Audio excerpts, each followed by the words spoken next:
ETV ప్రేక్షకులకి నమస్కారం. చెప్పాలని ఉంది కార్యక్రమానికి స్వాగతం.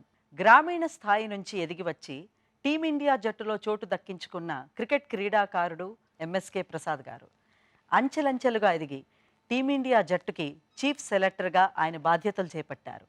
ఆయన చీఫ్ సెలెక్టర్గా ఉన్న సమయంలోనే భారత జట్టు ఎన్నో విజయాలను కైవసం చేసుకుంది. భారత జట్టు జయాపజయాలపై పూర్తిగా అవగాహన ఉన్న క్రికెట్ వ్యూహకర్త, మాజీ chief selector Shri MSK Prasad గారు ఈరోజు మన చెప్పాలని ఉంది కార్యక్రమానికి అతిథిగా విచ్చేశారు.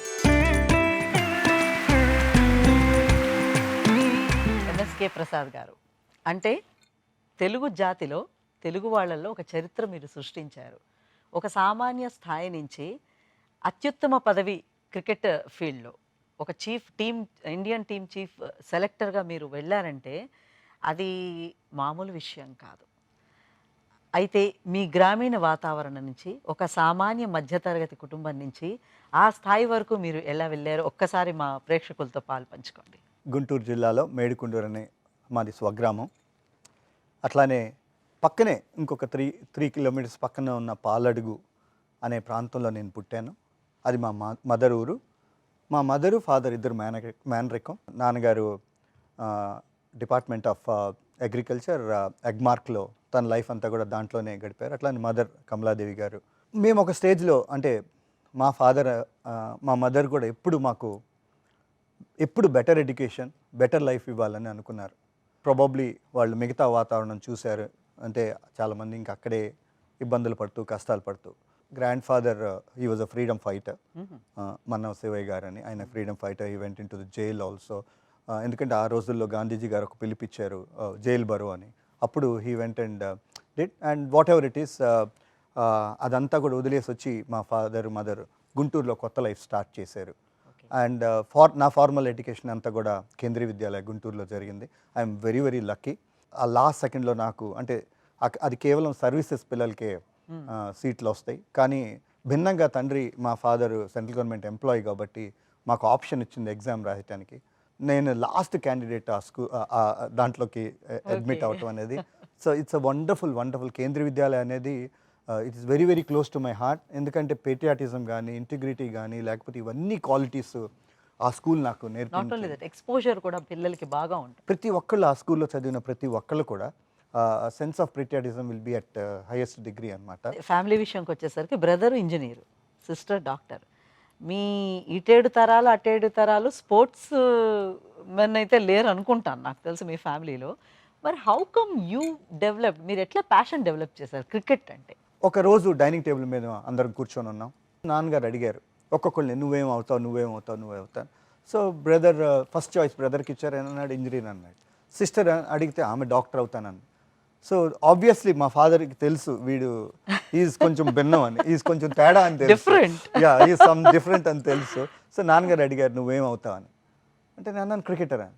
అప్పుడు నాన్నగారు అడిగారు, చూడమ్మా, if you want to choose cricket I will encourage you, but let me tell you ఆ హిస్టరీ చెప్తాను నీకు. 1953లో ఆంధ్ర క్రికెట్ అసోసియేషన్ ఫామ్ అయింది. అప్పటి నుంచి ఇప్పుడు దాకా ఎవరు ఇండియా ఆడలా. ఈ 45-50 ఏళ్ల ప్రయాణంలో ఆ టైంలో క్రికెట్లు స్టార్ట్ చేశారు. ఫైనల్గా బ్యాంకుల్లోనో, రైల్వేస్లోనో ఎక్కడో క్లర్క్స్ లాగా సెటిల్ అయిపోయారు. You want that life or you want like your brother and sister to achieve something? అంటే you already have engineer in the house, you already have a doctor in the making in the house. ఇంకొకటి అవసరమా? మీరు ఒకసారి ఆలోచించండి అంటే then he said I have no second thought. And my brother also played that crucial role in convincing my మదర్ని, ఫాదర్ని convince చేసేటప్పుడు. ఎందుకంటే my brother is one of my best friends. ఎప్పుడు అతను గైడ్ చేస్తూనే ఉంటాడు. నాన్న ఆల్రెడీ ఇంజనీరు, డాక్టర్ ఉన్నప్పుడు మరి వాడిని వెళ్ళండి, క్రికెట్లోకి వెళ్ళండి. అంటే ఆ ప్యాషన్ అన్నది ఎట్లాగా మీకు వచ్చింది? మేము చిన్నప్పుడు అగ్రహారం అని గుంటూరులో ఒక ప్లేస్ ఉండేది, అక్కడ ఉండేవాళ్ళం. కిదంబి శ్రీకాంత్ ఇప్పుడు ఎవరైతే వరల్డ్ నెంబర్ 1 బ్యాడ్మింటన్ స్టేజ్కి వెళ్ళాడో వాళ్ళ తండ్రి కిటుబాబాయ్ అంటాం. ఆయన వాళ్ళ బ్రదర్స్ అందరు కూడా వాళ్ళ ఇల్లు ఎంత పెద్దదంటే ఇంటి బ్యాక్ యార్డ్లో ఒక చిన్న సైజ్ గ్రౌండ్ ఉండేది. సో ఆ ఇంటి పక్కనే మేము నైబర్స్ అనమాట. ఎవ్రీడే వచ్చి స్కూల్ అయిపోగానే వచ్చి ఆ గేట్ దగ్గర నిలబడి వాళ్ళు అన్నదమ్ములు అందరూ కూడా వైట్ అండ్ వైట్ డ్రెస్ వేసుకొని క్రికెట్ ఆడేవాళ్ళు. నాకు చాలా చాలా ఇంట్రెస్ట్గా కలిగింది అనమాట. దట్స్ హౌ క్రికెట్ నా ఇంట్రెస్ట్ డెవలప్ అయింది. సో ఒకరోజు ఆ కిట్టిబాబాయ్ మమ్మల్ని అడిగాడు, అరే నువ్వు రోజు ఇక్కడ దాకా వస్తున్నావు కదా, వచ్చినప్పుడు why don't you come and play అని చెప్పి. అంటే నువ్వు ఏం చేయాలనుకుంటున్నావు అంటే first thing that I did is took wicket keeping gloves, okay. which wicket keeping came very natural. Wicket keepers actually న్యాచురల్గా ఉండే wicket keepers will be successful more అన్న. సో న్యాచురల్గా అలా ప్రయాణం మొదలైంది. నేను అట్లానే స్కూల్ మ్యాచెస్ స్టార్ట్ అవగానే నా క్లోజ్ ఫ్రెండ్స్ ఎవరైతే నా క్లాస్మేట్స్ మునీర్ అండ్ రామానంద్ అని ఇద్దరు ఉన్నారు, వాళ్ళిద్దరు నన్ను అరే వీడు కీపింగ్ చాలా బాగా చేస్తున్నాడు, బ్రహ్మానంద రెడ్డి స్టేడియంలో కోచింగ్ జరుగుతుంది, అక్కడ పూర్ణచంద్రరావు గారు అనే మంచి కోచ్ ఉన్నారు, అక్కడికి తీసుకెళ్తే బాగుంటుందని ఒకరోజు తీసుకెళ్లారు. సో అండ్ ఆ రోజు ఫస్ట్ డే ఆయన వచ్చి ఫస్ట్ డే నేను ఎంటర్ అయినప్పుడు పూర్ణచంద్ర గారు మా గురువు గారు ఆయన అన్నారు, వాట్ యూ లైక్ అంటే బ్యాటింగ్ కావాలా, బౌలింగ్ కావాలా, ఫీల్డింగ్ కావాలా, లేకపోతే నీకేం ఇంట్రెస్ట్ అంటే వికెట్ కీపింగ్ సార్ అన్న. ఆయనకి 200 మంది స్టూడెంట్స్లో ఏకైక ఒక్క వ్యక్తి వికెట్ కీపింగ్ ఎందుకంటే దాంట్లో చాలా హార్డ్ వర్క్ చేయాలి. So not many people and also concentration powers ఇంకా ఎక్కువ కావాలి ఉండాలి. So not many people were interested in taking up cricket. So ఆ రోజు ఒక 20 క్యాచెస్ ఆయన నాకు కొట్టిన తర్వాత ఇమ్మీడియట్గా ఆ రోజు ఈవినింగ్ ఆయన ఫోన్ తీసుకొని ఆంధ్ర క్రికెట్ అసోసియేషన్ సెక్రటరీ గారు నెక్కంటి వెంకట్రావు గారు అని ఉండేవారు, ఆయనకి ఫోన్ చేసి చూడండి వెంకట్రావు గారు ఇప్పటిదాకా మనం ఇండియా ప్లేయర్ని ప్రొడ్యూస్ చేయలేదని అనుకుంటున్నారు కదా, ఫ్యూ ఇయర్స్లో ఇండియా ప్లేయర్ రాబోతున్నాడని ఆ రోజు ఈవినింగ్ చెప్పారంట. Okay, that was how I got into the. అయితే ఈ జర్నీ నుంచి మీరు ఇంటర్ జోనల్ ఆడుతున్నప్పుడు మిమ్మల్ని చూసి ఒక ప్రముఖ వ్యక్తి కామెంట్ చేశారట, అంటే ఈయన ఇంటర్ జోనల్ నుంచి ఒక బ్రహ్మాండమైన క్రికెట్ క్రీడాకారుడు అవుతాడు ఎంఎస్కే ప్రసాద్ అని. ఆ సంఘటన గురించి చెప్తారా? First match inter zonal match ఆడుతున్నప్పుడు ఫస్ట్ మ్యాచ్ 6 స్టంపింగ్స్ చేశాను అనమాట. డి వెంకటేశ్వరరావు గారు ఆయన అప్పుడు ఒక జోనల్ సెక్రటరీ, ఆయన వచ్చి చూసి ఈ వాజ్ టేకెన్ బై సర్ప్రైజ్ అనమాట. 50-55 మినిట్స్లో అపోజిషన్ టీమ్ని ఆల్అౌట్ చేసేసాం. అంటే it's a proper 2 days game. So all out చేసేటప్పటికి ఆయన వచ్చి షాక్ అయ్యి కీపింగ్ చూసి అప్పుడు అన్నారు you are the guy for the future. అంటే నాకు అప్పుడు దాకా ఇండియా ఆడాలి అవన్నీ ఏం పెద్దగా తెలియదు, ఏదో క్రికెట్ ఆడుతున్నాం ఇష్టము అంతే. అంటే that was my 11th year. ఇప్పుడు ఇంకా షార్ట్స్తోనే ఇంటర్ డిస్ట్రిక్ట్ మ్యాచ్లు ఆడాం. సో అప్పుడు మాకు వెంకట్రావు సార్ అని ఆయన మా సెక్రటరీ గారు అన్నారు, నువ్వు ప్యాంటు కుట్టించుకుంటే కానీ నిన్ను ఆడించను స్టేట్ మ్యాచ్లు అని. That's how I started and my journey into Andhra cricket. And ఈ జర్నీలో కూడా మా డిస్ట్రిక్ట్ సెక్రటరీ ఒక ఆయన మొహమాటం వెంకటేశ్వరరావు గారు అని ఉండేవాళ్ళు, ఆయన చాలా సపోర్ట్ చేశారు. ఇట్లానే వెంకటేశ్వరరావు గారు కానీ లేకపోతే ఎన్ వెంకట్రావు గారు కానీ లేకపోతే ఒక స్టేజ్లో చాముండి గారు ఫర్దర్ సెలెక్షన్స్ అప్పుడు కానీ వీళ్ళందరూ కూడా ఈ జర్నీలో చాలా సపోర్ట్ చేశారు. చిన్న స్థాయి నుంచి గుంటూరు నుంచి ఇంటర్నేషనల్ లెవెల్కి వెళ్ళిన ఎంఎస్కే ప్రసాద్ గారు ఏ ఇబ్బందులు ఎదుర్కొన్నారు? అండర్ 16 దాకా నేను అంటే ఒకసారి అండర్ 16లో ఇండియాలో టాప్ పర్ఫార్మర్స్లో టాప్ ముగ్గురులో ఉన్నాను. సో నాకు సన్గ్రేస్ మఫట్లాలో వాళ్ళు స్కాలర్షిప్ ఇచ్చారు. సో ఆ స్కాలర్షిప్స్తో కొన్నాళ్ళు నడిచింది. తర్వాత 16 years నుంచి 19 years దాకా నేను ఇక్కడ హైదరాబాద్ వచ్చి చాలా కష్టాలు పడి మా ఫ్రెండ్స్ అందరు వాళ్ళ రూముల్లో ఉండి కోచింగ్లు తీసుకొని చాలా స్ట్రగుల్ అయ్యాను. ఎంత స్ట్రగుల్ అయ్యానంటే పొద్దున్నే 4 o'clock విద్యానగర్లో ట్రైన్ పట్టుకొని సికింద్రాబాద్ స్టేషన్కి వచ్చి అక్కడ నుంచి 2.5 kilometers నడుచుకుంటూ కిట్ బ్యాగ్తో వెళ్ళి అందరికన్నా ముందలుండి ఇంత చేసిన తర్వాత అక్కడి నుంచి ఐబారా నెట్స్ మళ్ళీ జిమ్ఖానాకి వచ్చి ఇక్కడ ప్రాక్టీస్ చేసుకొని అక్కడి నుంచి మళ్ళీ ట్రైన్ తీసుకొని వెళ్ళేటప్పటికి కాళ్ళు చేతులు అంతా గొంగర్లు పోయాయి అనమాట. అంటే ఒక స్టేజ్లో ఆ ట్రైన్ దిగినప్పుడు శక్తి కూడా ఉండేది కాదు, ఎందుకంటే ఈ ఎంటైర్ టైంలో ఎప్పుడు బ్రేక్ఫాస్ట్ కూడా తినేవాడిని కాదు. సో అంటే టైం ఉండేది కాదు, ఏదో తపన ఏదో అంటే సాధించాలి అనే స్ట్రాంగ్ డిజైర్. ఫుడ్ని కూడా ఎప్పుడు నేను ఆలోచించే ఉండగడు కాదు, నెక్స్ట్ సెషన్ ఏంటి అలా ఒక లైన్ డ్రా చేసుకొని అలా చేసేటప్పుడు నా ఫ్రెండ్స్ రైల్వే స్టేషన్కి వచ్చి ఒకటి కిట్ బ్యాగ్ ఒకటి భుజం మీద చేసుకొని తీసుకెళ్ళేవాళ్ళు. నవోదయ్ అని మా ఫ్రెండ్ అక్కడ హోటల్ మేనేజ్మెంట్ కోర్స్ చేస్తుండే. Just one out of million people who doesn't. ప్రతి ఒక్కళ్ళ జీవితంలో ఈ ఫేస్ ఉంటుంది. కష్టకాలాల్లో గనక అంటే there is a light at the end of the tunnel అంటారు, there is always a light. అంటే ఆ టనల్ చీకట్లోంచి మనం ప్రయాణం చేస్తున్నప్పుడు అక్కడ టనల్లో తర్వాత హోప్ ఉన్నది అనేది మర్చిపోకూడదు ఎవరు కూడా. ఒకటి నేను చెప్తున్నానండి, ఒక చిన్న ఎగ్జాంపుల్ చెప్తాను. ప్రభాకర్ అని చిన్నప్పుడు మా ఫ్రెండ్ ఒక అతను ఉండేవాడు, అన్న నీలాగా నేను క్రికెట్ ఆడాలనుకుంటున్నాను, నువ్వు చాలా బాగా ఆడతావు, మ్యాచ్ల్లో ఇంత పర్ఫామ్ చేస్తావు అంత పర్ఫామ్ చేస్తావు, నేను కూడా కష్టపడుతున్నాను అన్న, నేను చేయలేకపోతున్నాను, కానీ ఇంకా నా టైం అయిపోవస్తుంది, ఏం చేయమంట. నేను I was only 15 years at that age. అతనికి ఒక సలహా ఇచ్చాను, చూడు ప్రభాకర్, నువ్వు క్రికెట్ అంటే నీకు ప్రాణం, కానీ నువ్వు క్రికెటర్గా ఎదగలేకపోతున్నావు, సో నువ్వు క్రికెట్లోనే ఉండు, ఆ సాటిస్ఫాక్షన్ నీకు ఉంటుంది. There are different fields in cricket, umpiring ఉంది, లేకపోతే there are many other coach అవ్వచ్చు, ఇదంటే అన్న నేను ఎంపైరింగ్ చూస్ చేసుకుంటా అన్నాడు. That's it. ఆఫ్టర్ 15 years ఈ మధ్య నాకు వచ్చి అన్న నేను ఇండియాలో నెంబర్ 1 ఎంపైర్గా నేను టెస్ట్లో పాస్ అయ్యాను అన్నాడు.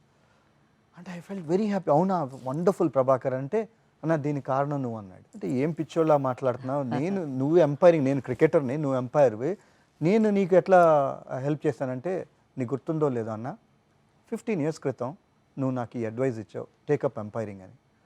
అంటే I was shock to hear. అంటే ఎప్పుడు కూడా ఒక బీజం నాటాలి ప్రతి చోట కూడా, పాజిటివిటీ అండ్ హెల్ప్ కనుక చేస్తే అది గ్రో అయ్యి అది ఎటువైపు వెళ్తుందో తెలియదు మనకి, ఎంత పెద్దవాళ్ళు అవుతారో వాళ్ళు తెలియదు. ఫైనల్ సెలక్షన్కి వెళ్ళినప్పుడు అక్కడ ఎలాంటి టెన్షన్ మీరు ఫీల్ అయ్యారు? ఒక సెలెక్ట్ కమిటీ ముందర కూర్చోవడం నాట్ ఎ జోక్. ఫీల్డ్లోని ఎంత బాగా ఆడినా కమిటీ ముందర కూర్చుని వాళ్ళు సెలెక్ట్ చేస్తారో లేదన్న టెన్షన్ ఉంటుంది. ఆ పరిస్థితుల్లో మీరు ఎలా ఫీల్ అయ్యారు? ఒక చిన్న ఎగ్జాంపుల్ చెప్తాను. అండర్ 16లో నేను ఆడుతున్నప్పుడు ఎప్పుడైతే సన్రైజ్ మఫట్లాల్ అవార్డు వచ్చిందో ఆ రోజు ఒక చార్ట్ ప్రిపేర్ చేసుకున్నాను నేను. అంటే 17th ఇయర్ ఎక్కడ ఉండాలి, 18th ఇయర్ ఎక్కడ ఉండాలి, 19th 20th ఇయర్ ఎక్కడ ఉండాలి, బై ఏ స్టేజ్లో, అంటే by 21 years I had to play for the country అని రాసుకొని దానికి తగ్గట్టుగా ప్రోగ్రామ్ నేను డిజైన్ చేసుకొని, of course it is a crude design. ఇప్పుడు చూస్తే కనుక I was very harsh on my self.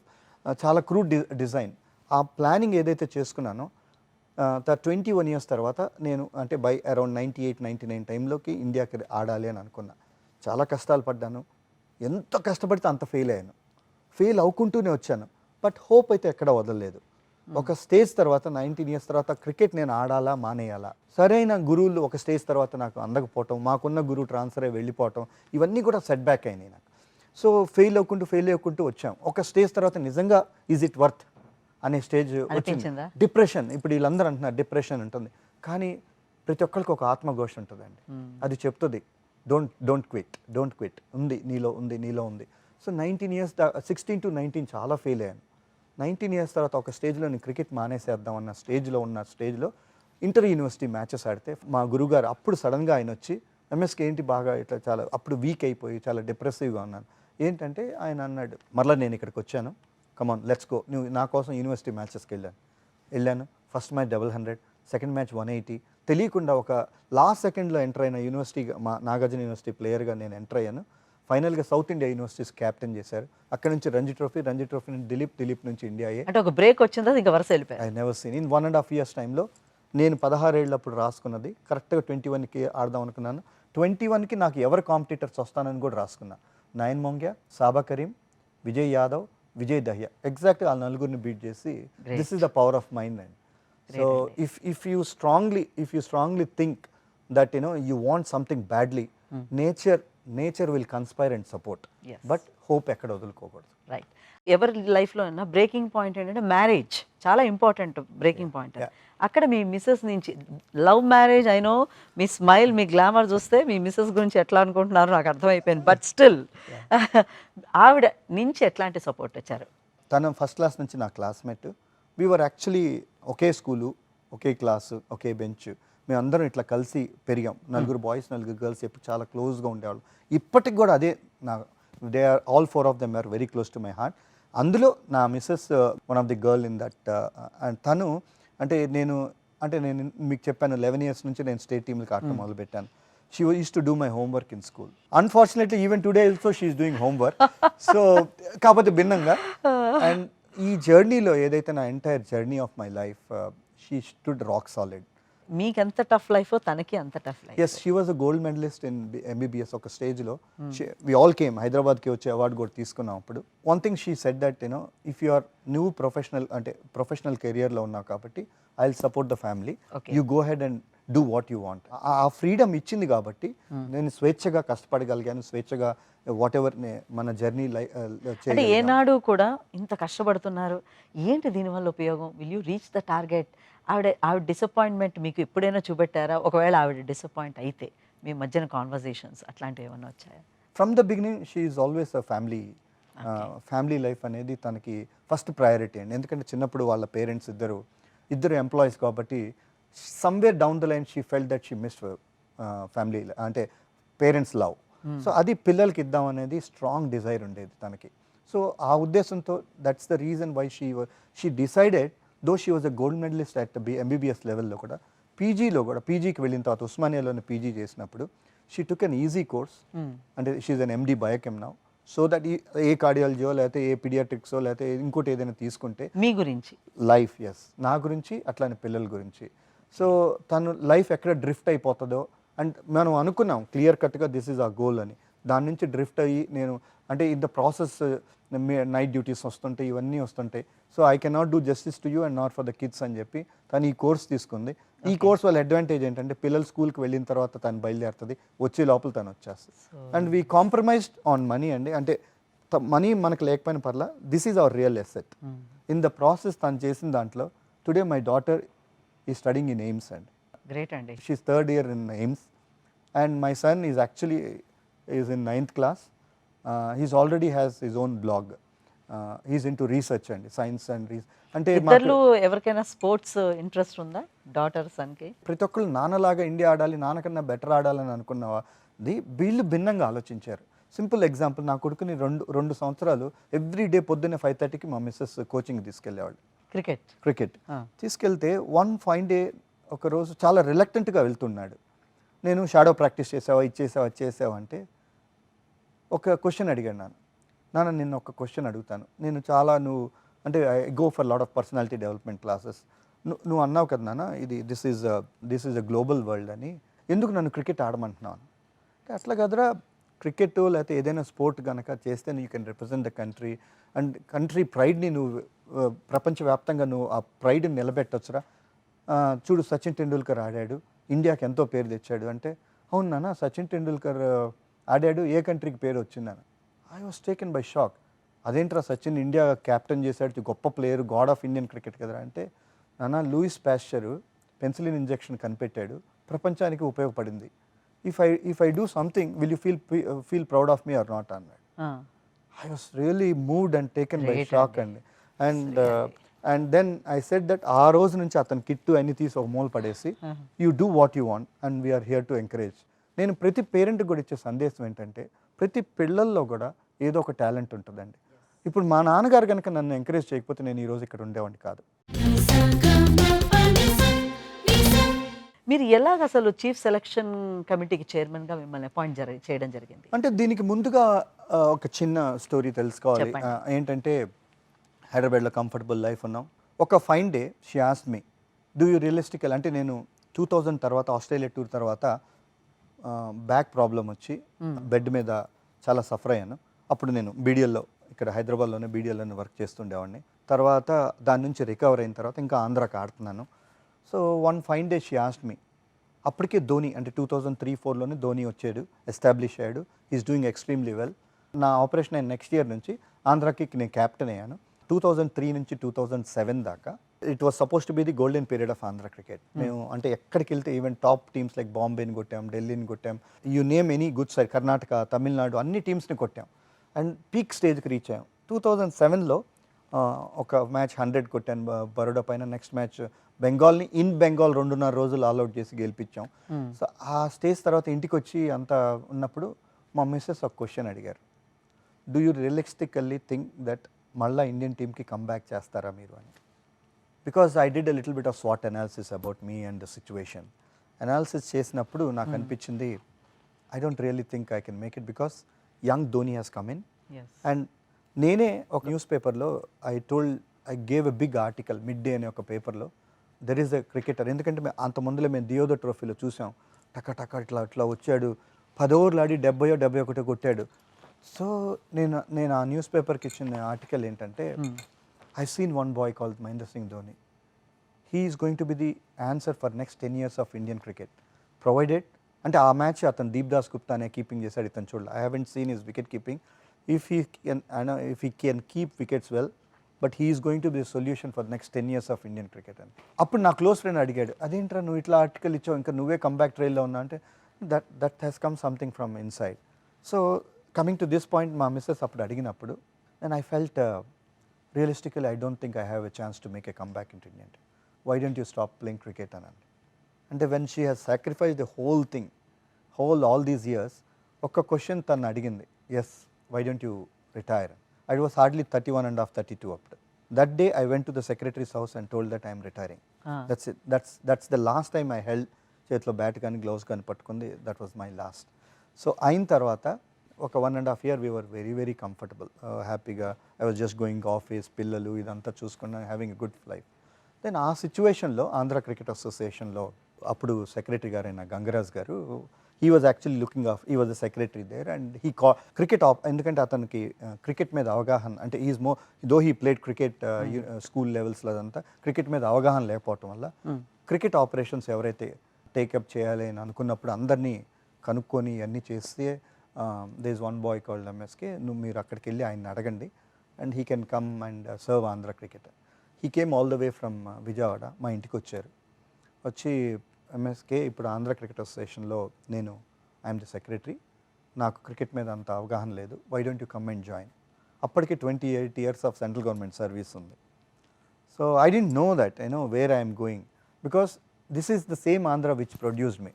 Association కష్టకాలంలో ఉన్నప్పుడు ఆ సెక్రటరీ వచ్చి మనల్ని అంత పెద్ద వ్యక్తి వచ్చి మన ఇంటికి వచ్చి ఇట్లా ఇన్ఫ్యాక్ట్ నేను కాదు నా ఫ్యామిలీ మెంబర్స్ అందరినీ కూర్చోబెట్టి ఆయన ఈ రిక్వెస్ట్ చేశారు. ఒక మాట అడిగారు, అసోసియేషన్ కష్టాల్లో ఉన్నప్పుడు నువ్వు హ్యాపీగా నిద్రపోగలవా అని చెప్పి వెళ్ళిపోయారు. Okay. It was 3 nights I really struggle. నిద్ర పట్టట్లేదు. I was just walking whole night I was walking. Third day night మా మిస్సెస్ అడిగారు, ఎందుకు నైట్ అంతా ఇట్లా నిద్రపోకుండా వై ఆర్ యూ వాకింగ్ అని. గంగరాజ్ గారు ఎవరైతే మన ఇంటికి వచ్చారో ఆయన ఒక మాట అన్నారు, ఆంధ్ర క్రికెట్ అసోసియేషన్ స్ట్రగుల్ అవుతున్నప్పుడు నువ్వు హ్యాపీగా నిద్రపోగలవా అని. దానివల్ల నేను నిద్రపోలేకపోతున్నాను అంటే what is your conscious saying అని. I said that we need to move, we need to move to Vijayawada, that's it. ఆయన నాకు 15 రోజులు టైం ఇచ్చాడు. 3 రోజుల్లో నేను బీడీఎల్కి రిజైన్ చేశాను. I don't know where I'm entering in, what kind of, ఎందుకంటే there is a political involvement, there is so many other involvements. నా survival could be good for somebody, may not be good for somebody. But ఒక మనిషి చేసిన request మీద so అంత పెద్ద decision తీసుకొని, ఎందుకంటే if something happens I'm neither here now there. అది క్రైసిస్ టైం ఫర్ క్రికెట్. 6 ఏళ్ళు ఇప్పుడు నేను నా హోల్ జీవితంలో కష్టపడ్డాం బిట్వీన్ 2009 and 2015. ఎట్లా కష్టపడ్డాం అంటే నేను నా వైఫ్కి ఏం చెప్పానంటే అట్లీస్ట్ మనం విజయవాడ వెళ్తే నేను I will be very close to you, I will spend more time with you. But I have never spend 2 days continuously with my family. ఒక Innova car we have converted into bedroom వెనకాల ఈ 13 జిల్లాలు of Andhra ఏ రోజు ఎక్కడుంటానో తెలియకుండా అట్లా కష్టపడ్డాం. ఎందుకంటే small స్టేట్స్లో జనరల్గా అంత మోటివేషన్ ఉండదు, ఇన్స్పిరేషన్ ఉండదు. So they are all happy with small things. అంటే పిల్లల్లో పెద్దది పెంచాలంటే మనం ఫస్ట్ అడ్మినిస్ట్రేటర్స్గా మనలో ఆ విజన్ పెరగాలి అని ఆ తపంతో 13 జిల్లాలని అట్లా ఇట్లా తిరిగి చివరికి 18 first class grounds, 4 residential academies ఇవన్నీ డెవలప్ చేసి బీసీసీఐ అనురాగ్ ఠాకూర్ గారు ఒకసారి వచ్చి ఏసీఐ ఇన్ఫ్రాస్ట్రక్చర్ చూద్దామని వచ్చి ఇది ఆంధ్ర క్రికెట్ అసోసియేషన్ కాదు, ఆదర్శ క్రికెట్ అసోసియేషన్ అని చెప్పారు. గ్రేట్ అండి. And that's how that is your total effort మీది. ఎంటైర్ టీమ్, ప్రెసిడెంట్ గారు, సెక్రటరీ గారు. It doesn't happen with one person. Slowly you have change, you have motivated everybody as a team. మా కోచ్లు అక్కడ కష్టపడ్డారు, కోస్టల్గా including ఎ groundsmen. ప్రతి ఒక్కళ్ళు కూడా if you see any 13 districts of Andhra cricket today, everybody will have that passion. Andhra నుంచి ఎవరు ఆడుతున్నారు, ఆంధ్ర నుంచి ఏం ఆడుతున్నారు అనేది గ్రౌండ్స్మెన్ దాకా ఇన్స్టిల్ అయిపోయింది. So that is the inspiration that we could do it. ఈ 6 ఏళ్ల టైం తర్వాత 3 అమ్మాయిలు ఇండియా ఆడారు, ఒక అబ్బాయి ఇండియా ఆడాడు, ఒక అబ్బాయి అండర్-19 ఇండియా క్యాప్టెన్ అయ్యాడు. So this is the achievement. అయితే నెక్స్ట్ స్టెప్ ఎట్లా వెళ్ళింది చీఫ్ సెలెక్టర్? ఎప్పుడైతే అనురాగ్ ఠాకూర్ గారు వచ్చి ఇంప్రెస్ అయ్యారో ఆయన గంగరాజ్ గారు కూర్చొని చాలా డిస్కషన్ చేశారు. నేనుగా చేసింది కుర్రోడ్ చేశాడు, so credit should go to him అంటే అప్పుడు అనురాగ్ ఠాకూర్ దెన్ మొత్తం నా గురించి అంతా కనుక్కొని అదంతా చేసి దెన్ ఫస్ట్ ముందుగా నన్ను సెలెక్టర్గా చేశారు. నేను సెలెక్టర్గా అంటే అప్పుడు శశాంక్ మనోహర్ ప్రెసిడెంట్గా ఉండేవారు, ఈయన సెక్రటరీగా ఉండేవారు. నెక్స్ట్ ఇయర్ ఆయన ఐసీసీకి వెళ్ళినప్పుడు ఈయన ప్రెసిడెంట్ అయినప్పుడు ఆ 1 year ఏదైతే అండర్ సందీప్ పాటిల్ మేము ఏదైతే పని చేసిన పనితీరు ఆయనకి నచ్చి, ప్లానింగ్ అదంతా కూడా నచ్చి, అక్కడి నుంచి మన ఇంటిగ్రిటీ కానీ మన ఇది కానీ నచ్చి చీఫ్ సెలెక్టర్ని చేశారు. గ్రేట్ అండి. మీరు చీఫ్ సెలెక్టర్ అయిన తర్వాత టీమిండియా ఎలాగా వర్క్ చేసింది ఇంటర్నేషనల్ క్రికెట్లో? ఫస్ట్ ఆఫ్ ఆల్ మేము చీఫ్ సెలెక్టర్ అయినప్పుడు దేశం అంతా షాక్లో ఉంది. ఎవరు ఎంఎస్కే ప్రసాద్, ఎక్కడి నుంచి వచ్చాడు, ఏం ఆడాడు? ఎందుకంటే మనం we are all hero worshipping nature. అంటే ఆ హీరో ఏది చెప్తే అతను ఎక్కువ డబ్బు ఉండి కానీ ఎక్కువ సక్సెస్ ఉన్నవాళ్ళు వాళ్ళకి అన్నీ తెలుసు అనుకుంటారు, which is not truth, which is not right. The reality is ప్రతి డిపార్ట్మెంట్ కానీ ప్రతి ఫీల్డ్ ఆఫ్ లైఫ్లో కానీ దానికి కొన్ని ఫండమెంటల్స్ ఉంటాయి. ఆ ఫండమెంటల్స్కి వాళ్ళు ఫిట్ అవుతారా లేదా అనేది మనం ఆలోచించాం. ఒక బాగా డబ్బున్న వ్యక్తి ఏది చెప్పినా నిజమే, ఒక మధ్యతరగతి కుటుంబంలో సాధారణమైన వ్యక్తి ఏది చెప్పినా క్యాజువల్గా తీసుకుంటాం. So but the reality is అంటే కొన్ని వందల టెస్ట్ మ్యాచ్లు ఆడిన వాళ్ళు ఉన్నారు. వాళ్ళందరినీ పక్కన పెట్టి ఇతను ఎట్లా అంటే మా ఎంటైర్ కమిటీని మా 4 ఏళ్ళు కూడా మేమున్న 4 ఏళ్ళు కూడా మమ్మల్ని క్రిటిసైజ్ చేస్తూనే ఉన్నారు. ఒక లైట్ వెయిట్ కమిటీ అని అన్నారు. అదే ఎవరైతే క్రిటిసైజ్ చేశారో మేము చివరికి వచ్చేటప్పుడు light weight committee has taken heavy weight decisions అని కూడా అన్నారు. మారింది. So that is the biggest change that we brought in. Yeah. The way we handle అంటే సిచ్యువేషన్స్ కానీ మేము మాట్లాడే విధానం కానీ మేము వాళ్ళ అంటే టీమ్ మేనేజ్మెంట్ దగ్గర కానీ సెలెక్షన్ కమిటీ కండక్ట్ చేసే విధానాలు ఏ ఒక్క రోజు కూడా ఈ 5 సెలెక్టర్స్ని మేము ఎట్లా ట్యూన్ చేశానంటే ఏ ఒక్కళ్ళు కూడా వాళ్ళ స్టేట్ గురించి మాట్లాడటానికి లేదు. Great. So we have followed A neutral policy. 4 ఏళ్ళుగా నేను ఏ ఆంధ్ర మ్యాచ్ చూడలేదు. అట్లానే దేవాంగ్ గాంధీ బెంగాల్ ఉంటే 4 ఏళ్లలో అతను ఏ బెంగాల్ మ్యాచ్ చూడలేదు. సో ఆంధ్ర ప్లేయర్స్ గురించి వేరే స్టేట్ వాళ్ళు చెప్పాలి, వేరే స్టేట్ వాళ్ళ గురించి నేను చెప్పాలి. సో దట్ ఈస్ ది ఈ సిస్టమ్స్ అన్నీ చూసి ఎంఎస్ కానీ విరాట్ కానీ రోహిత్ సిస్టమ్ అంతా పెట్టింది మీరేనా? న్యూట్రల్ పాలసీ అనేది ఎందుకంటే నేను ఆంధ్రాలో ఉన్నప్పుడు ఇది స్టార్ట్ చేశాను. At that time as chief selector మీ మీద చాలా ప్రెషర్ ఉంటుంది కదా, మన తెలుగువాడు ఎందుకు చేయటం లేదు, మన తెలుగు వాళ్ళకి ఎందుకు ఎంకరేజ్ చేయటం లేదు, ఇప్పుడు అంబటి రాయుడు కానీ ఇట్లాంటి వాళ్ళని. క్రికెట్ తెలిసిన వాళ్ళకి డెఫినెట్గా తెలుసు ఏం జరుగుతుంది అనేది. క్రికెట్ తెలియని వాళ్ళకి డెఫినెట్గా ఆ ఫీలింగ్ ఉండొచ్చు. అది వాస్తవం. This is the reality. మన వాళ్ళకి చేయట్లేదు, అవతల వాళ్ళు వచ్చినప్పుడు వాళ్ళు చేసుకుంటారు అనేది డెఫినెట్గా. బట్ హ్యావింగ్ సెడ్ దట్, ఇదే ఆంధ్ర నుంచి హనుమా విహారీ ఇండియా ఆడుతున్నాడు, కేఎస్ భరత్ ఇండియా దరిదాపుల్లో ఉన్నాడు, రిక్కీ బూయ్ అనేవాడు ఇండియా ఆడుతున్నాడు. హైదరాబాద్ విషయం వస్తే అంబటి రాయుడు విషయం వచ్చినప్పుడు అతను ఒక 2 years క్రికెట్ నుంచి చాలా దూరం అయిపోయాడు. ఎందుకంటే తన గాయాల కారణం వల్ల, not because of any other reason, personal reasons వల్ల అతను. కానీ కంటిన్యూస్గా అంటే జింబాబ్వే టూర్లో ఉన్నప్పుడు నేను చాలా మోటివేట్ చేశాను, ride you have to get fitter, అన్ని ఫార్మాట్స్ ఆడగలిగిన సత్తా నీలో ఉంది అని. అప్పుడు తన మీద తనకి నమ్మకం లేదు, నేను టెస్ట్ ఆడతానని. అంత ఇన్స్పైర్ చేసాం. అన్ఫార్చునేట్లీ ఇంజురీస్ వల్ల ఒక 2 ఏళ్ళు పోయింది. కానీ మరలా అతన్ని ఎప్పుడు తీసుకురావాలనే తపన అయితే లోపల ఉంది. ఎందుకంటే నాట్ జస్ట్ మన తెలుగుడనే కాదు, అతనికి టాలెంట్ ఉంది కాబట్టి. ఎందుకంటే ఒక 16 ఏళ్ళు అప్పుడే అతను ఆంధ్ర హైదరాబాద్ మధ్య జరుగుతున్నప్పుడు రంజీ ట్రోఫీలో ఆంధ్రాలో షాబుద్దీన్ అని ఇట్లా చాలా మంచి ఫాస్ట్ బౌలర్స్ ఉంటే అటువంటి వాళ్ళని అద్భుతంగా ఆడి డబుల్ సెంచరీ కొట్టాడు. అప్పటి నుంచి మైండ్లో ఉండిపోయింది ఇతను చాలా టాలెంటెడ్ అనేది. సో ఇతని మరలా కంబ్యాక్ చేయడానికి I use to talk to him. ఎందుకంటే రాయుడుని రీచ్ అవడం కొంచెం కష్టం. So I use to talk to his family also. So ఇట్లా ఇట్లా చేస్తే దిస్ ఇస్ హౌ అని. సో ఒకసారి 2017 ఐపీఎల్లో చాలా అద్భుతంగా రాణించాడు. అంటే డొమెస్టిక్ క్రికెట్లో కూడా రాణించకపోయినా కూడా అందులోంచి టీంలోకి తీసుకొచ్చాం. అన్ఫార్చునేట్లీ ఆ టైంలో ఫిట్నెస్ టెస్ట్లో ఫెయిల్ అవటం వల్ల అతన్ని మళ్ళీ టీంలోకి తీసుకోలేకపోయాం. ఇమ్మీడియట్గా బీసీసీ వాళ్ళందరినీ కూడా కన్విన్స్ చేసి రాయుడు టీమిండియాకి చాలా అవసరం అని చెప్పి అతనికి సపరేట్గా ఒక 1 month మొత్తం ఫ్యామిలీ కూడా బెంగళూరులో ఒక హోటల్ ఇచ్చి 1 month అతన్ని కష్టపడి ఫిట్నెస్ టెస్ట్ పాస్ చేసిన తర్వాత మళ్ళీ టీంలో తీసుకొచ్చాం. So this is the effort. చాలా మంది ప్రజలకు తెలియదు ఏంటో మనోడిని సెలెక్ట్ చేయలేదు. రాయుడు వెనకాల పెట్టిన ఎఫర్ట్, ఎందుకంటే అతను అంత టాలెంటెడ్ ప్లేయర్. అన్ఫార్చునేట్లీ ఫైనల్గా తుది జట్టులో మేము అతనికి అవకాశం ఇవ్వలేకపోయాం.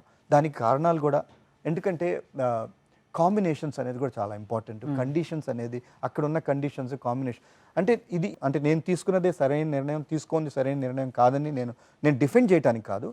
ఈ కారణాల వల్ల కేవలం కాంబినేషన్ కారణాల వల్ల సెలెక్ట్ కాలేదే కానీ అతని టాలెంట్ షార్టేజ్లో కానీ మిగతా ఏ కారణాల వల్ల అయితే కాదు. క్రికెటర్ పంత్ విషయంకి వచ్చేసరికి కూడా అతను ఎన్నిసార్లు ఫెయిల్ అవుతున్నా board is supporting him a lot అన్నది క్రికెట్ అభిమానుల్లో ఫీలింగ్ ఉంది. అది ఎంతవరకు నిజం? యాజ్ ఎ సెలెక్టర్గా మనం ఎప్పుడు కూడా బ్యాకప్స్ని రెడీ చేసుకోవాలి. మాహి లాంటి లెజెండరీ షూస్లో ఇంకొకటి రావటం అనేది చాలా కష్టం, అంత తేలికైన విషయం కాదు. ఎందుకంటే ప్రతి క్రికెటరు నెక్స్ట్ కీపింగ్ చేసే ప్రతి ఒక్కడు ధోనీతోనే కంపారిజన్లోకి వెళ్ళిపోతాడు. అది తెలియని ఆవేదన కూడా ఉంటుంది లోపల, తెలియని ప్రెషర్ కూడా ఉంటుంది. రిషబ్ పంత్ చాలా అద్భుతమైన టాలెంటెడ్ ప్లేయర్. ఇప్పటిదాకా కూడా ఇంక్లూడింగ్ మాహి కూడా ఇంగ్లాండ్లో ఆస్ట్రేలియాలో టెస్ట్ క్రికెట్లో సెంచరీస్ లేవు ఏ వికెట్ కీపర్ బ్యాట్స్మెన్కి. ఇతను కేవలం 20-21 ఏళ్ల ప్లేయరు. అతను ఫస్ట్ సిరీస్లోనే ఇంగ్లాండ్లో సెంచరీ కొట్టాడు, ఫస్ట్ మ్యాచ్లో 10 క్యాచ్లు పట్టాడు, ఆస్ట్రేలియాలో 100th కొట్టాడు. మరి అంత టాలెంటెడ్ ప్లేయర్ని ఇందాక మనం బ్యాకప్ చేయాలి. బికాజ్ ఒక లెజెండరీ ఫిగర్ తను వెళ్ళిపోయే టైంకి ఒక సరైన ప్లేయర్ని కనుక మనం అందించగలిగితే Yes. ఆ లెగసీ కంటిన్యూ అవుతుంది. Correct. అందుకని అతనికి ఎక్కువ అవకాశాలు ఇస్తాం. అయితే మహిళా క్రికెటర్స్కి వస్తే మిథాలీ రాజ్ మాకందరికీ తెలుసు, మహిళా టీం అంటే కెప్టెన్ అంటే ఆవిడే. ఆవిడ ఎందుకు 6 నెలల ముందర రిటైర్ అవ్వాల్సి వచ్చింది వరల్డ్ కప్ ప్రకటించిన 6 నెలల ముందుగానే? రిటైర్మెంట్ అనేది క్రికెట్ ఆడటం కానీ క్రికెట్ రిటైర్ అవటం అనేది it's a purely individual choice. We cannot question their privacy. తను మేబీ T20 ఫార్మాట్లో నేను నెక్స్ట్ ఆడకపోవచ్చు అనేది మేబీ ఇంకొకరు యువ ఆటగాళ్ళకి అవకాశం ఇవ్వాలన్న ఉద్దేశంతో అట్లా ఇచ్చుండొచ్చు. ఆమె చాలా అంటే మొత్తం personal choice, everything is personal. And Mithali విషయం వస్తే మాత్రం మనం ఏ విధంగా అయితే మెన్స్ క్రికెట్లో సచిన్ని గాడ్ ఆఫ్ క్రికెట్ అనుకుంటున్నాం, she's goddess of women's cricket. Men's క్రికెట్కు ఉన్నంత ప్రాధాన్యత ఉమెన్స్ క్రికెట్కి ఇప్పటికీ కూడా లేదు. What is the reason? Women's cricket was not part of BCCI. Okay, 2 different bodies అవి. వాళ్ళకి అసలు అంటే ఏ స్టేజ్లో ఉండేదంటే జనరల్ కంపార్ట్మెంట్స్లో ట్రావెల్ చేస్తూ అసలు ఎవరో ఒక పెద్దలు దాతలు వచ్చి ఒక టోర్నమెంట్ పెడితే కానీ వాళ్ళు ఇండియాకి రిప్రజెంట్ చేయలేని పరిస్థితి అనమాట. అప్పుడు పిళ్ళయ్య గారని చాలా గొప్ప గొప్ప వాళ్ళందరూ ఉండి వాళ్ళు సహృదయంతో ఉమెన్స్ క్రికెట్ని నడిపారే కానీ అంటే women's cricket was absolutely different from BCCI. ఎప్పుడైతే బీసీసీఐతో మర్జ్ అయిందో అప్పటి నుంచే గ్లామర్ మొదలైంది ఉమెన్స్ క్రికెట్కి, క్రేజ్ మొదలైంది.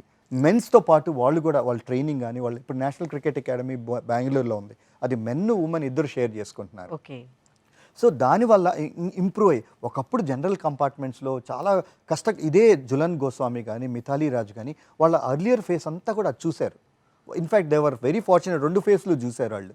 ఇప్పుడు వచ్చిన వాళ్ళు చాలా అదృష్టవంతులు. అండ్ ఫైనాన్షియల్గా కూడా యూ ఆస్ పుర్మారో హార్డ్లీ ఒక 1000 రూపాయలు 500 రూపాయలు వచ్చిండేది వాళ్ళకి మ్యాచ్కి ఆ రోజుల్లో. అట్లాంటిది ఈరోజు 30 lakhs 50 lakhs అట్లా, అంటే it's a big money. And there is still long way to go. 1983లో ఇండియన్ మెన్ వరల్డ్ కప్ గెలిచిన తర్వాత there was a huge craze. Cricket ఆడాలి అనే తపన ఏదైతే పెరిగిందో మెన్స్లో, అట్లానే ఈ మధ్య మనం 2 వరల్డ్ కప్స్లో కూడా చేసిన అద్భుతమైన పర్ఫార్మెన్స్తో ఉమెన్స్ కూడా చాలామంది ముందుకు వస్తున్నారు క్రికెట్. అండ్ రాబోయే తరంలో డెఫినెట్గా ఉమెన్ క్రికెట్ కనుక అంటే ఇంపార్టెంట్ అంటే వీళ్ళు గెలుస్తున్న కొద్దీ మార్కెటబిలిటీ పెరుగుతుంది. అంటే ఈవెన్ మన స్పాన్సరర్స్ ఎక్కువ వస్తారు, వీళ్ళని లైవ్ టెలికాస్ట్ చూద్దాం అనేది, గేమ్లో ఇంకా స్పీడ్ రావాలి, అమ్మాయిల్లో ఇంకొంచెం బలం పెరగాలి, దానికోసం కూడా బీసీసీఐ చాలా ఎఫర్ట్ పెడుతుంది. సో ఇప్పుడున్న పరిస్థితుల్లో మాత్రం they are in wonderful hand. Selection విషయంకి వచ్చేసరికి జనరల్లీ ఎక్కువ బాంబే ప్లేయర్స్కి ఎక్కువ ఇస్తారు ఛాన్సెస్. మన సౌత్ ఇండియన్స్కి స్పెషల్లీ తెలుగు కానీ తమిళ్ కానీ కేరళ వాళ్ళని కానీ పక్క చూపు చూస్తారు అన్న ఇంప్రెషన్ మామూలు సామాన్య జనాల్లో ఉంది. ఎంతవరకు నిజం అంటే రియలిస్టిక్గా కూడా ఆలోచిస్తే క్రికెట్ బాంబే, ఢిల్లీ, కలకత్తా అండ్ చెన్నై, ఇక్కడే హైదరాబాద్, ఇక్కడే ఎక్కువ ఉండేది క్రికెట్. ఓకే. మిగతా ప్రాంతాల్లో క్రికెట్ ఉండేది కాదు. ఎందుకు అంటే ఆ రోజుల్లో బీసీసీఐలో డబ్బు లేదు, స్టేట్ అసోసియేషన్స్కి ఇచ్చేదానికి కూడా డబ్బులు లేవు. ఆంధ్ర క్రికెట్ అసోసియేషన్ వెంకటగిరి రాజులో, విజయనగరం రాజులో పోషించేవారు, వాళ్ళు పోషించేవాళ్ళు, వాళ్ళు ఫండ్ చేసేవాళ్ళు. ఆ సెక్రటరీ గారు విరాళాలు తీసుకొని అసోసియేషన్ నడిపేవాళ్ళు. సొంత డబ్బు ఖర్చు పెట్టుకొని రన్ చేసిన వాళ్ళు వీళ్ళంతా కూడా, పెద్దలందరూ కూడా. చిన్న స్టేట్స్లో గేమ్ డెవలప్ అవ్వాల. సో పెద్ద స్టేట్స్లో ఏంటంటే కంపెనీస్ ఉన్నాయి, స్పాన్సర్షిప్స్ ఉన్నాయి. ఇప్పుడు చెన్నైలో ఉంది, ఒక్కొక్క ప్లేయర్ ఒక లీగ్ మ్యాచ్ ఆడితే ₹1,00,000 ఇస్తారు. సో ఎందుకంటే పెద్ద పెద్ద కంపెనీస్ వాళ్ళకి స్పాన్సర్ చేస్తున్నాయి, వాళ్ళ టీమ్స్ వాళ్ళ కార్పొరేట్ సోషల్ రెస్పాన్సిబిలిటీ CSR ఏదైతే ఉందో అవన్నీ వాళ్ళు యూస్ చేసుకుని గేమ్ని డెవలప్ చేస్తున్నారు. చిన్న ప్లేసుల్లో లేవు, ఇప్పుడు ఎవెన్యూస్ ఎక్కువ ఉన్నాయి. బీసీసీఐ నుంచి ఫండ్స్ కూడా డివైడ్ చేస్తారు. ఇదివరకు బీసీసీఐ ఫండ్స్ ఉండేవి కాదు, బీసీసీఐలో అంత డబ్బు లేదు. దాల్మియా కానీ ఐఎస్ బింద్రా కానీ 96 నుంచి యాక్చువల్గా ఇండియన్ క్రికెట్లో డబ్బులు మొదలైనవి. ఐఎస్ బింద్రా గారు ప్రైమ్ మినిస్టర్ ఆఫీస్లో IAS ఆఫీసర్ ఆయన. దాల్మియా గారు గేమ్ని అద్భుతంగా మార్కెట్ చేశారు. దాని తర్వాత వచ్చిన పెద్దలు శ్రీనివాసన్ గారు కానీ లేకపోతే ప్రతి ఒక్కరు కూడా ఈ అనురాగ్ ఠాకూర్ గారు కానీ వీళ్ళందరినీ బాగా మార్కెట్ చేసి, తర్వాత మనందరికీ తెలుసు IPL, it's a golden goose for Indian cricket. మనకే కాదు ఎంతోమంది జీవితాల్ని మార్చేసింది IPL. ఈ డబ్బు లోవర్ లెవెల్కి పర్కులేట్ అయ్యి ప్రతి స్టేట్కి డెవలప్ అవ్వటం వల్ల ఇప్పుడు అంటే I was the first player from Andhra, అక్కడ చూస్తే Tinu Yohannan first player from Kerala, Orissa నుంచి SS దాస్ అనేవాళ్ళు, లేకపోతే మొహాంతి అనేవాళ్ళు, ఒకటి అడపదడప అట్లా స్లోగా డబ్బులు పెరగటం వల్ల మిగతా చిన్న స్టేట్స్ కూడా డెవలప్ అవుతున్నాయి. క్రితంలో ఈ 5 ప్రాంతాల్లోనే ఎక్కువ క్రికెట్ ఉండేది, ఇంకా బెంగళూరు కూడా ఇంక్లూడ్ చేస్తే క్రికెట్ ఉండేది కాబట్టి ఎక్కువ ఆ ప్రాంతాల నుంచే ప్రాతినిధ్యం ఎక్కువ అనిపిస్తుంది జనాలు. అది వాస్తవం కూడా. వాస్తవం కూడా. ఇప్పుడు బీసీసీఐ చరిత్ర చూసుకుంటే దాదాపు 70 ఏళ్ల చరిత్ర ఉందా దానికి Yes, yes, ఇంచుమించుగా. yes. ఈ చరిత్రలో ఒక 37 ప్రెసిడెంట్స్ వచ్చారు. ఇందులో జస్ట్ ముగ్గురు మాత్రమే రియల్ క్రికెటర్స్, స్పోర్ట్స్ మెన్. ఎందువల్ల అంటారు? కాదండి, not necessary that players success అవుతారని అడ్మినిస్ట్రేటర్స్ ఎట్లా చెప్పగలం? Okay. How many players have seen 1000 crores? How many of us seen 500 crores? Whereas N. Srinivasan on a day-to-day basis is looking at thousands of crores. అతనికి ఈ 30 crores ఏదైతే BCC లేకపోతే గంగరాజు గారు గానో లేకపోతే ఇంకో పెద్దోళ్ళో లేకపోతే ఇంకోళ్ళు పెద్దోళ్ళో, this is peanuts for them. 30 కోట్లు అనేది పీనట్స్. దే కెన్, వేరే 30 కోట్లు నాకు ఇస్తే కంగారు వచ్చేస్తుంది. హౌ టు హ్యాండిల్ దిస్, ఎట్లా మేనేజ్ చేయాలి, ఏమి ఇబ్బందులు అవుతాయి, దీంట్లో ఏంటి అది ఇది అని. So not administration is different from field. Absolutely, administrators are different. And అటువంటి గొప్ప అడ్మినిస్ట్రేటర్స్ ఉన్నారు. శరద్ పవార్, శ్రీనివాసన్, ఈరోజు శశాంక్ మనోహర్, అనురాగ్ ఠాకూర్, ఎన్ శ్రీనివాసన్, వీళ్ళన్నీ కొన్ని వేల కోట్లు వాళ్ళ జీవితంలో చూశారు. So they know how to handle the revenues అండి. క్రికెటర్స్ లైఫ్లో ఎట్ ద మోస్ట్ చూస్తే ఎంత చూసుంటాం. అండ్ వాళ్ళు పెద్ద ఇండస్ట్రీస్ నడిపారు. Cricket is not just about game, cricket is an industry today. ఆ ఇండస్ట్రీని హ్యాండిల్ చేయగలిగిన శక్తి ఒక గొప్ప ఇండస్ట్రియలిస్ట్కే ఉంటుంది. So and if it is a combination of player and also this, it will be a wonderful thing. But that's a rare sight. Maybe ఆ ముగ్గురు అందులో ఉండండి. ఓకే. విరాట్ కోహ్లీ ఆ లెవెల్కి రావడానికి ఒక్క క్వశ్చనే. విరాట్ ఒక చిన్న ఫ్యామిలీ నుంచి వచ్చాడు. 2 రూముల్లో ఉండేవాడు ఢిల్లీలో. అతను మంత్ ఎండ్ అయ్యేటప్పటికే ఇంటి రెంట్కి కూడా డబ్బులు ఇవ్వలేని పరిస్థితి నుంచి వచ్చాడు. మేబీ చాలా స్ట్రగుల్ అయ్యి వచ్చాడు. ఒక స్టేజ్లో 3 నెలలు రెంట్ ఇవ్వలేదని ఇంట్లో ఉన్న సామాన్లన్నీ ఎగరేస్తుంటే ఆ రోజు ఆ ఇన్సిడెంట్ అతన్ని చూసి కంట్లోంచి వచ్చే నీళ్లు, ఆవేదనతో ఇన్స్పైర్ అయ్యాడు. ఏ ఒక్క రోజు కూడా నేను కానీ నా ఫ్యామిలీ కానీ డబ్బు వల్ల ఇంకెవరు సఫర్ అవ్వకూడదు అనేది ఒక స్ట్రాంగ్ ఫీలింగ్తో వచ్చాడు. తన తండ్రి నా బిడ్డ రంజీ ట్రోఫీ ఆడితే చాలు అనేది అతని ఎయిమ్. అట్లాంటిది రంజీ ట్రోఫీ టీం సెలెక్ట్ అయ్యి మొట్టమొదటిసారి 90లో బ్యాటింగ్ ఆడుతున్నప్పుడు తండ్రి చనిపోయాడు. అబ్బా. అసలు అటువంటి సిచ్యువేషన్ నేను ఎవరికి రాకూడదని కోరుకుంటున్నాను. కానీ విరాట్ కోహ్లీ మెంటల్ స్ట్రెంగ్త్ గురించి మాట్లాడినప్పుడు ఇట్లా చనిపోయాడంటే అందరూ 90 దగ్గర బ్యాటింగ్ ఆడుతుంటే వెళ్ళిపోదాం అంటే, బికాస్ తండ్రిని అంత్యక్రియలు ఇవన్నీ ఉంటాయి కాబట్టి రమ్మని పిలిచారు.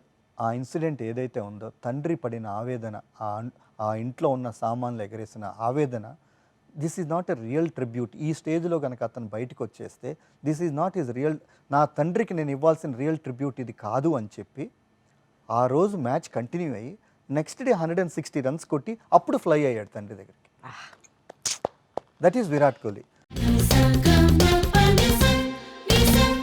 మీరు ధోని గురించి, విరాట్ కోహ్లీ గురించి, సచిన్ గురించి ఇంత బాగా మీరు చాలా ఎమోషనల్గా, చాలా సపోర్టివ్గా, పాజిటివ్గా మాట్లాడుతున్నప్పుడు ధోని ఫ్యాన్స్ నుంచి మీరు ఎందుకు క్రిటిసిజం ఫేస్ చేయాల్సి వచ్చింది? ఎంఎస్ ఫ్యాన్స్ కూడా తెలుసుకోవాల్సింది ఏంటంటే 2017లో శ్రీలంక సిరీస్ జరుగుతోంది. అప్పుడు ఒక ప్రెస్ కాన్ఫరెన్స్ జరుగుతుంది. ఆ ప్రెస్ కాన్ఫరెన్స్లో వాళ్ళు అడిగారు, ఒక క్వశ్చన్ అడిగారు, 2019 వరల్డ్ కప్ ధోని ఆడతాడా లేదా అంటే. అప్పటికి 18 నెలలు ఉంది. 18 నెలల తర్వాత జరగబోయే సంఘటనకి ఈరోజు నేను జవాబు చెప్పాలి అంటే I don't think I'm right.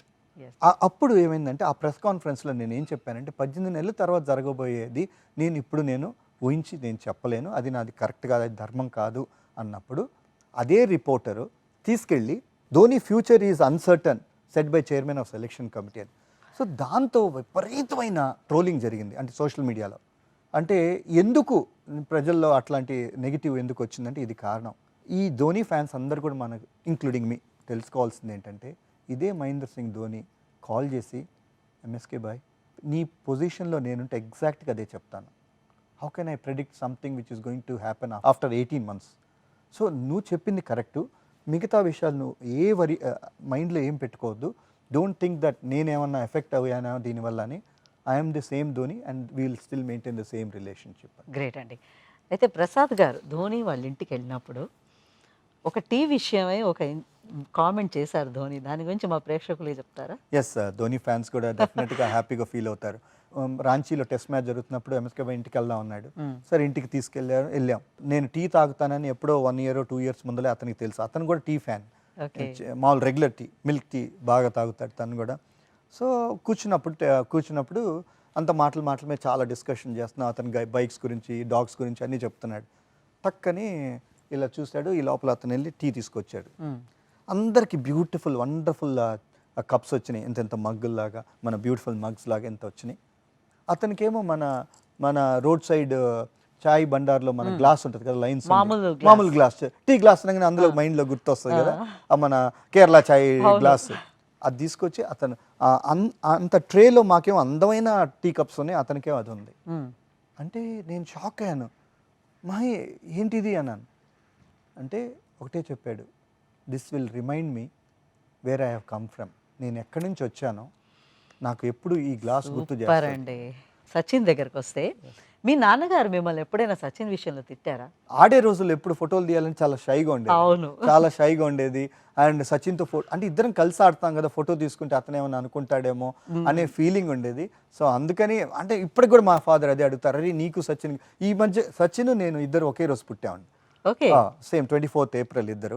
So మా ఇద్దరు ఈ మధ్య రిపోర్టర్స్ కూడా అడిగారు, మీ ఇద్దరు ఫోటో ఉంటే వేస్తాము అది ఇది అని. అంటే ఒక్క ఫోటో కూడా లేదు, ఇద్దరం కలిసి ఒక 2 సంవత్సరాలు కలిసి ఆడాం కానీ ఎప్పుడు ఒక్క ఫోటో కూడా కలిసి లేదు.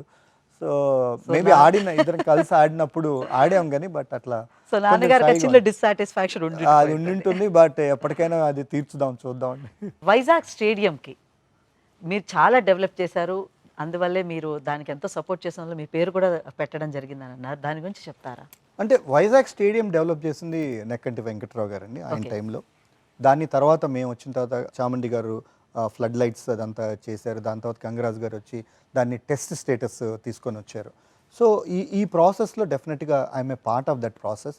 అంటే స్టేడియంలో ఒక గేట్ నా పేరు పెట్టారంటే దానికి కారణం ఏంటంటే I'm the first player from Andhra to represent India. So that is the honor all these great people have given me, and I'm really indebted to Andhra Cricket Association. వాళ్ళు నా పేరు మీద ఒక గేట్ అంకితం చేయటం అనేది చాలా సంతోషదాయకం. మీ కాదండి, it's an honour to Andhra people and Indians. Thanks అండి. జనరల్లీ క్రికెట్ ప్లేయర్స్ అంటే బాగా డబ్బు సంపాదించుకుంటారు, పేరు సంపాదించుకుంటారు, కానీ ఏమి పెద్ద దేశానికి చేయరు అన్న ఇంప్రెషన్ కొంతమంది మీద ఉంది. ఈ సోషల్ సర్వీస్ ఆస్పెక్ట్లో ప్రసాద్ గారు ఏం చేశారు? ఫస్ట్ నుంచి ఆడే రోజుల నుంచి కూడా మేము ఆ గ్రౌండ్స్మెన్కి అయితేనేమి డబ్బులు కలెక్ట్ చేసి గ్రౌండ్స్మెన్లకు ఇవ్వటం, ఆడవాళ్ళు అయితే శారీలు పెట్టడం, ఇట్లాంటి అనేది ఆడే రోజుల నుంచే మొదలు పెట్టాను. ఇప్పుడు ఏం చేస్తున్నా అంటే మేము ఫోర్ ఇన్స్టిట్యూట్స్, ఒకటి గుంటూరులో ఒక బ్లైండ్ స్కూల్ ఉందండి, షిరిడి సాయి బ్లైండ్ స్కూల్ అని, అదొకటి, దానికి we are doing a little bit. Vivekananda slum school ఉంది సింగినగర్లో, విజయవాడలో, that we are supporting that school. And more important hidden sprouts అని వైజాగ్లో మెంటల్లీ ఛాలెంజ్డ్ స్కూల్ ఉందండి. అది ఏంటంటే 4 పిల్లలతో, మా ఫ్రెండ్ శ్రీనివాస్ అనే ఒక అబ్బాయి అతని జీవితం అంతా కూడా తను అంకితం చేసి ఆ స్కూల్ స్టార్ట్ చేశాడు. ఆ స్కూల్ 4 పిల్లలతో స్టార్ట్ అయిన స్కూల్ ఈరోజు 140 మంది పిల్లలు, మొత్తం మెంటల్లీ ఛాలెంజ్డ్ పిల్లలు. అక్కడికి వెళ్తే డిఫరెంట్ ప్రపంచం అండి. అంటే కల్మషం లేని పిల్లలు, వాళ్ళందరూ వచ్చి హగ్ చేసుకుంటుంటే అంటే తెలియని ఆనందం ఉంటుంది అందులో. సో దానికి మేము కొంత సపోర్ట్ చేస్తున్నాము. అట్లానే మేము ఎప్పుడైతే స్టార్ట్ చేయమో ప్రతి ఒక్కళ్ళు కూడా దానికి బాగా పబ్లిసిటీ వచ్చింది. ప్రతి పిల్లలు కూడా వాళ్ళ బర్త్డే పార్టీస్ వాళ్ళ మధ్య జరుపుకోవటం, 20,000 30,000 అట్లా డబ్బులు ఇవ్వటం. సో అట్లా ఇది బాగా ఎదిగి మంచి స్కూల్ కింద, అంటే మెంటలీ ఛాలెంజ్ పిల్లలకి ఇది సరైన స్కూలు అనే స్టేజ్కి ఎదిగింది. ఆ సంస్థకు చెందిన శ్రీనివాస్ అనే అబ్బాయికి ప్రెసిడెంట్ ఆఫ్ ఇండియా నుంచి అవార్డు వచ్చింది, జివల్ ఆఫ్ ఇండియా అని చెప్పేసి. So I felt very happy, ఎందుకంటే అటువంటి వాళ్ళకి మనం సపోర్ట్ చేయటం అనేది అది నైతిక బాధ్యత. అంటే ప్రతి ఒక్కళ్ళకి కూడా నా ఉద్దేశం ఏంటంటే డబ్బులు అందరికీ ఉంటాయి, దాన్ని సద్వినియోగం అంటే మనం చేసుకోవటం. You should enjoy, you should have luxuries, but they should always be a social angle. పోయేటప్పుడు ఏం తీసుకెళ్లేది ఉండదు, అదే 6 అడుగుల్లో ఉండాల్సి వస్తుంది. So I personally feel that ఏ రోజైతే మనలో ఆ సోషల్ యాంగిల్ వస్తుందో, first of all we will not make any mistakes in life, second we will always have that feeling towards the society. Okay, great ambition అండి. ప్రసాద్ గారు, మీరు chief selector అయిన తర్వాత ఆ స్థాయికి రీచ్ అవ్వడానికి తర్వాత కూడా చీఫ్ సెలెక్ట్, ఎందుకంటే సక్సెస్ తీసుకోవడం ఒక ఎత్తు అయితే సక్సెస్గా నిలబడడం కూడా చాలా కష్టమైన విషయం. ఈ ప్రాసెస్లో మీకు ఎవరైనా సపోర్ట్ చేశారా? You are always under the scanner. ప్రతి ఇండియాలో ఉన్న ప్రతి ఒక్కళ్ళు క్రిటిసైజ్ చేస్తారు, ఎందుకంటే this is part of our life, every Indian లైఫ్లో. సో ఇండియా సక్సెస్ అయితే పొగుడుతారు, లేకపోతే తిడతాం, ఇవన్నీ which is part of it. ఆ సిచ్యువేషన్స్లో నేను I have taken support from so many people అండి. ఎస్పెషలీ నేను కపిల్ దేవ్తో ఎక్కువ మాట్లాడుతుండేవాడిని, సునీల్ గవాస్కర్తో, గంగూలీతో, ద్రావిడ్తో, లక్ష్మణ్తో. వీళ్ళందరికీ భిన్నంగా గోపీచంద్తో మాట్లాడుతుండేవాడిని, పుల్లెల గోపీచంద్తో. So I'm greatly indebted to all these people. Entire Indian team కూడా ఎప్పుడు టీమ్ మేనేజ్మెంట్ ఎప్పుడు నాకు సపోర్ట్ చేస్తుండేది. సో దట్స్ వై చాలామందికి అనిపించేది, అసలు ఇక్కడి నుంచి వచ్చాడు, ఎక్కడో స్మాల్ టౌన్ నుంచి వచ్చాడు, హౌ కెన్ హీ ఎట్లా ఇలా మేనేజ్ చేస్తున్నాడు అంటే, మీరు ఇంత గతంలో చూసుకుంటే కొట్టుకుంటాం తిట్టుకుంటాం ఇట్లాంటివి ఉండేది, స్మూత్గా ఎలా రన్ అవుతుంది అని. So maybe could be because of our management skills or because of many other support. వీళ్ళందరూ ఎవరైతే పెద్దలు ఇచ్చారో ఆ అడ్వైజుల వల్ల దాన్ని స్మూత్గా రన్ చేయగలిగాం. వచ్చే యంగ్ క్రికెటర్స్కి మీరు ఇచ్చే మెసేజ్ నాట్ ఓన్లీ దట్ క్రికెటర్స్కే కాకుండా వాళ్ళ తల్లిదండ్రులకి. Sports is the only medium which teaches you both success and failure. ఈరోజు గెలుస్తాం, రేపు ఓడిపోతాం, ఎల్లుండి గెలుస్తాం, అవతల ఎల్లుండి ఓడిపోతాం. ఈ ఈ ఈ గ్రాఫ్ ఏదైతే ఉందో దాన్ని బ్యాలెన్స్డ్గా తీసుకోగలిగిన మాధ్యమం కేవలం స్పోర్ట్స్. సో తల్లిదండ్రులు ఫస్ట్ ఆఫ్ ఆల్ ప్రతి పిల్లల్ని స్పోర్ట్లో పెట్టాలి. ఎందుకంటే మీరు ఈ కాంపిటేటివ్ వరల్డ్లో ఎంతైనా కూడా మీరు ఎంత హయ్యెస్ట్ నాలెడ్జ్ అన్నీ తీసుకొచ్చి ఇచ్చేయచ్చు, but end of the day your kid has to live in the society, your kid has to work along with your co-employees. ఈ క్వాలిటీస్ అన్నీ కూడా అంటే లీడర్షిప్ క్వాలిటీస్ అవ్వచ్చు, కమ్యూనికేషన్ క్వాలిటీస్ అవ్వచ్చు, లేకపోతే మిగతా ఇది ఎందుకంటే అడ్జస్ట్మెంట్, మింగ్లింగ్ తర్వాత అంటే యాజ్ అ టీమ్ వర్క్ కానీ ఇవన్నీ డెవలప్ చేయాలంటే స్పోర్ట్లో పెట్టడం అనేది ఫస్ట్ ఆఫ్ ఆల్ చాలా చాలా ఇంపార్టెంట్. ప్రతి పేరెంట్కి నేను ఇచ్చే అడ్వైజ్ ఏంటంటే, ఇట్స్ వెదర్ మీ సన్న గెలిచాడా ఓడిపోయానది కాదు, అతని జీవితంలో గెలుస్తాడు. స్పోర్ట్లో ఓడిపోయినా కూడా అతని జీవితంలో గెలుస్తాడు. చాలా బాగుంది. సో స్పోర్ట్లో కంపల్సరీ పెట్టాలి. And thank you very much అండి. చెప్పాలంది కార్యక్రమాల్లో అతిథిగా వచ్చి బోల్డ్ అని మాటలు మాట్లాడుకున్నాము. చాలా చాలా థ్యాంక్స్. సంతోషం.